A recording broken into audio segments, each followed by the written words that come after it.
জানেন যে সন্তান তার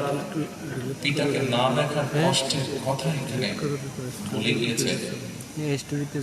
আমরা জানি না রব্বুল আলামিন জানেন সেই সন্তান তার পিতাকে আবার কোনোদিন আছেন। আমি এখানে ঢোকার সময় মায়ের ডাকের পক্ষ থেকে কতগুলো এই আন্দোলনের তীব্রতা কখনো কখনো হয়তো কিছুটা স্তীমিত হয়েছে, কিংবা আন্দোলন কখনো তুঙ্গে উঠে। সামনে বসা হাজারো প্রিয় মুখ, আপনাদেরকে আত্মত্যাগ, আপনাদের যদিও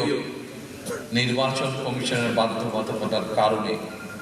এই মুহূর্তে আমি হয়তো বিস্তারিতভাবে সেই পরিকল্পনা আজকের এই অনুষ্ঠানে তুলে ধরতে পারছি, বা এই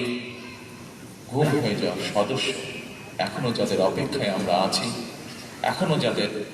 অপেক্ষায় পরিবার স্থাপনার নামকরণ করব,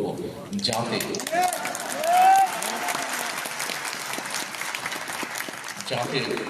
সামনে জনগণের প্রতি দায়িত্বশীল একটি মানবিক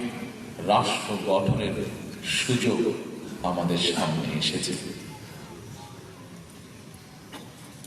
কেউ কেউ বিভিন্ন রকম কথা বলে এবার যদি আমরা একটি দায়িত্বশীল গণতান্ত্রিক রাষ্ট্র এবং সরকার গঠনের সুযোগ হাতছাড়া করি, তাহলে গণতান্ত্রিক আন্দোলনের আমাদের যে শহীদ মানুষের, যারা নির্যাতিত হয়েছে, অত্যাচারিত হয়েছে, তাদের প্রতি ন্যায় বিচার